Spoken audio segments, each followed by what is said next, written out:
So in this video, I go over L'Hopital's rule, an entirely new way to go find limits. Now, expressions like 0 divided by 0 and infinity divided by infinity have a form of a number, and they have often popped up when we look at our limits, and yet they don't have a defined value that's consistent with the rules of addition and multiplication or the real numbers. These are called indeterminate forms. And there's other examples.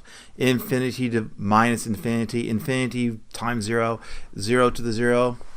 So Johann Bernoulli, pictured here to the right, discovered a rule using derivatives to calculate the limit of a fraction that had either 0 over 0 or infinity divided by infinity form. So why is it called L'Hopital's rule? Well, L'Hopital actually was a French noble who wrote the book that this rule was first printed in, so it's kind of named after him, even though he didn't invent it. So here I present L'Hopital's rule without proof. Suppose that f of a is equal to f of g, which is 0, and f and g are both differentiable on some open interval that contains a, and that the derivative is never 0. So the derivative of g is never 0 on the interval if x is not a. Then the limit of the ratio of f of x over g of x as x approaches a, notice that has the form of 0 over 0, would equal the limit of the derivative of the function of f over the derivative of the function g as x approaches a, provided the limit on the right exists. Now, if it's unbounded, then actually it still results. The result's still true. The original limit is also unbounded. Also, this rule is also true if you pick any of the other limit forms. So if x approaches a from the right or the left, or if x goes to infinity or negative infinity. It also is true if the limit of the numerator and the denominator are both unbounded. Well, now, let's go ahead and try that a few times. Notice if you take the limit of this expression, that if you just sort of plug in 0, the limit of the numerator is 0, and the limit of the denominator is also 0. So this has the form of 0 over 0. Using L'Hopital's rule, this should then be the limit as x approaches 0 of, you get 3 minus the cosine of x all over 1. And this limit, if you just plug in 0, you would get 3 minus 1, which is 2 over 1. The answer is 2. So that's the limit of the original function. Let's try the next one. Say I want to know what this limit would be. Once again, if you just kind of plug in 0, notice the numerator is 0, the denominator is 0.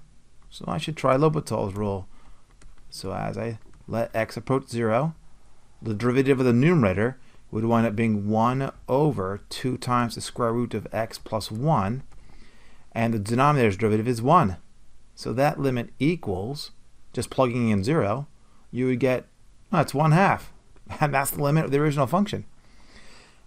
If you wanted to take this limit, you could then take, that would then be the limit as x approaches 0 of, notice if you plug in 0 in the numerator, you get 0. 0 in the denominator, you get 0. So it has that correct form. By L'Hopital's rule, I take the derivative of the numerator, which is the cosine of x minus 1, and then you get 3x squared in the denominator, to which you look at it and go, okay, let's just plug in 0. But it's this function is not continuous at 0. If I plug in 0, I get 0 in the denominator.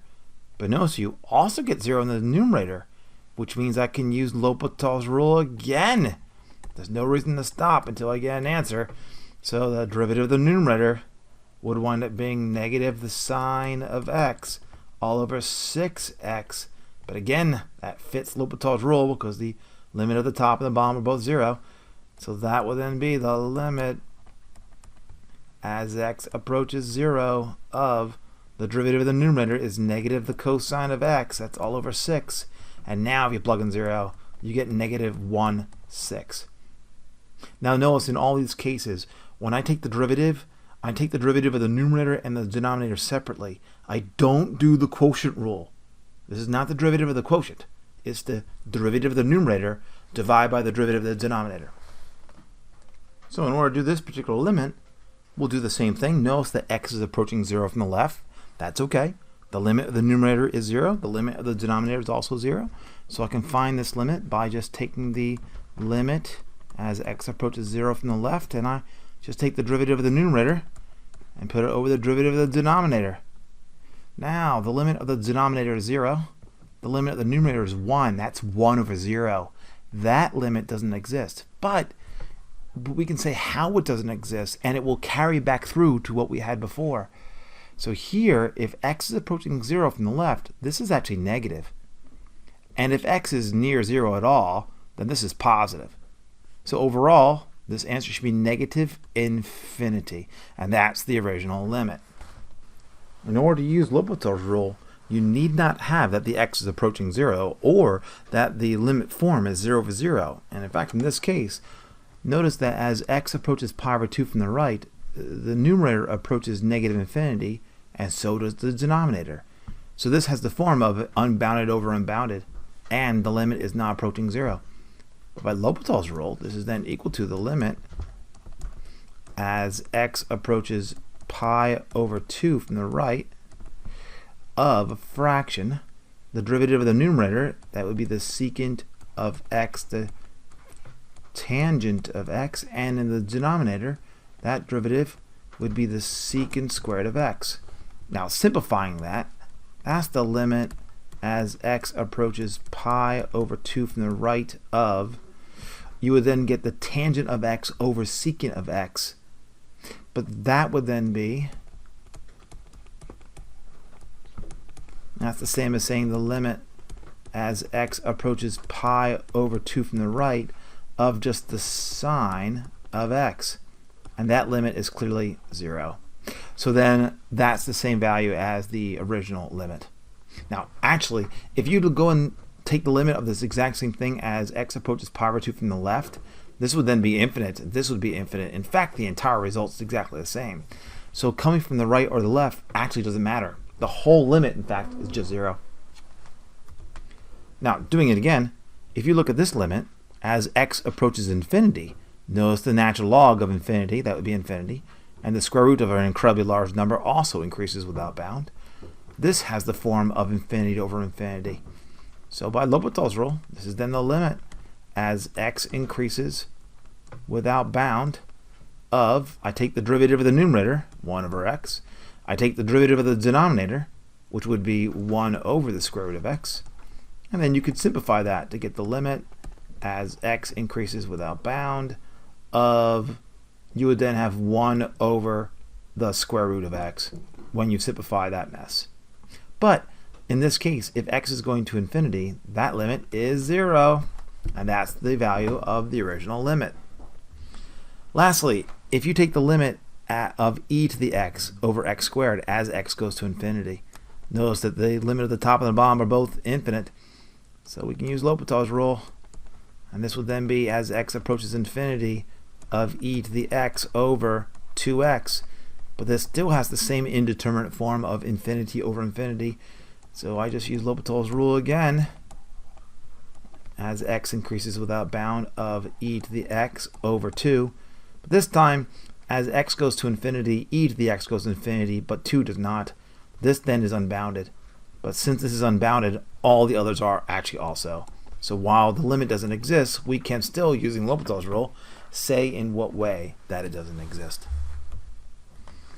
Now, to find this particular limit, notice if you just sort of plug in infinity, the form of this expression is infinity, but this is the sine of 1 over infinity, that's the sine of 0, and that's 0.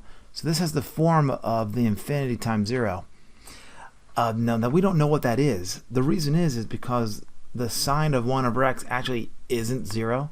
So you might think infinity times 0 is 0, but it's not, because these are just limit expressions. It's something near 0. It's something really large. We don't know what happens when you multiply a number really near 0 times something that's really large. It could be almost anything. To find this one limit, you can use a little trick, not using L'Hopital's rule. You take the limit as x increases without bound. You can write this instead as the sine of 1 over x further divided by 1 over x. Now, while it's true, this now has the form of L'Hopital's rule because the limit of the numerator is 0 and so is the denominator. So I could just take derivatives. But instead, I'll use that u will then be equal to 1 over x. And as x goes to infinity, u would then have to go 0, and actually from the right, because this is always positive.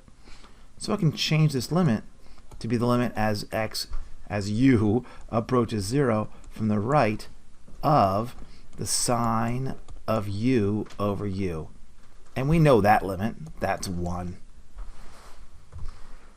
On the other hand, doing the basic same idea, if we let x approach 0 from the right, notice that this factor approaches 0, while this factor would approach negative infinity. This is, again, that indeterminate form. So in order to find this limit, I'll actually do the same kind of thing I just did there, but I will in the end use L'Hopital's rule. I want to turn this product indeterminate form into a quotient indeterminate form. To do that, just take one of the factors, reciprocate it, and put it in the denominator. Just take the one that's easier to reciprocate. So I'll take the limit as x approaches 0 from the right. I'll leave the natural log in the numerator, and I'll reciprocate the other factor and put it in the denominator. So that then is the limit as x approaches 0 by just from the right. By just doing L'Hopital's rule, we take the derivative of the numerator, 1 over x, and you take the derivative of the denominator, which would then be a negative 1/2, and you would have x to the negative 3/2 power, just by checking the derivative rule. Now I'm allowed to do that because if x is approaching 0 from the right, this is going to negative infinity, but this is going to positive infinity, and that's the infinity over infinity form. So I was allowed to use L'Hopital's rule. That then is the same as saying, take the limit as x approaches 0 from the right, just cleaning things up. You would then get negative 2 by bringing this negative 1/2 back into the numerator. You'd have your 1 over x that was already in the numerator. And then you could reciprocate this and bring it back into the numerator to get x to the 3/2. But that would then be the limit as x approaches 0 from the right of negative 2 times x to the 1/2. And we know that limit is 0. And that's what the limit is of the original expression. Now, this very last limit I have before we go into a slightly more complicated version. To find the limit of 1 over the sine of x minus 1 over x, if x is approaching 0 from the right, this would approach infinity. This would also approach infinity, but I'm subtracting them. That's another indeterminate form. If you take a really large number and subtract another really large number, we don't even know if that's positive or negative. Like the previous example, the idea here is to see if you can figure it out a way to turn it into a fraction, because then you can at least have a chance to use L'Hopital's rule. Here, the easiest way to do that would be just to add the fractions. So then this would become, you'd have x times the sine of x in the denominator, and the numerator would be x minus the sine of x. Notice now, if you plug in 0 into the numerator and the denominator, taking the separate limits, the limit of the numerator is 0, and the limit of the denominator is also 0. So I can use L'Hopital's rule. I take the limit as x approaches 0 from the right. The derivative of the numerator is 1 minus the cosine of x, while the derivative of the denominator would be your x times the cosine of x, and then you'd have minus the sine of x. But here, if you again just plug in 0, notice the numerator is 0, the denominator is 0, so we can try L'Hopital's rule again. So then be the limit as x approaches 0 from the right of the derivative of the numerator would be a minus the sine of x, and we change the sign to a positive because the derivative of cosine is a negative sign, and that's all over. The derivative of x cosine of x would then be negative x sine of x, then you'd have plus the cosine of x, and you'd have minus the derivative of sine is cosine of x. And then notice that here, that in the denominator, the cosine of x and the cosine of x cancel. You have a sine of x over negative x sine of x. The sines then cancel, giving you the limit as x approaches 0 from the right of negative 1 over x. And that limit is negative infinity. And so is everything else that you see here.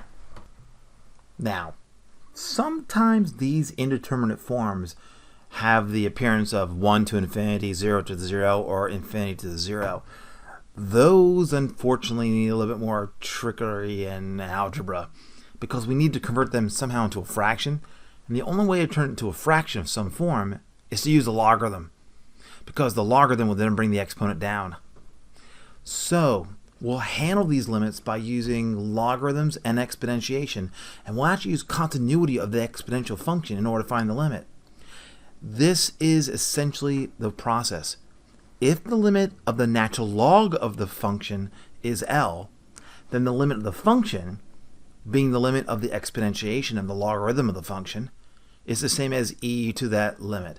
And here we're actually passing the limit into the numerator using that fact that the exponential function is continuous to do so. Here the a doesn't really matter. It could be from the left or the right. It could be infinite or not. So let's use that particular technique on this limit. Now notice that the limit of x to the 1 over x as x goes to infinity has the form of infinity to the 0. Now don't think that's 1, because this is not really 0. 1 to the x is just some number near 0. So we don't know what happens when you take a really large number to a power that's really near 0. It could be almost anything. So we'll instead find the limit of the natural log of that expression as x approaches infinity. Notice now I can take that limit and I can bring the exponent down to get 1 over x, the natural log of x. And you can write that one more time as the limit as x goes to infinity of the natural log of x over x. Now the limit has the form of infinity over infinity. I can now use L'Hopital's rule. So that's the limit as x increases without bound. I take the derivative of the numerator, derivative of the denominator, and clearly that limit is 0. So the limit of x to the 1 over x as x increases without bound then would have to be e to the 0. The answer is 1. So if you take x to the x root and let x go to infinity, that thing goes to 1. And that gives you a basic overview of the L'Hopital's rule. It's a really nice little trick. It allows us to find much more complicated limits, and also because of that to be able to investigate much more interesting problems.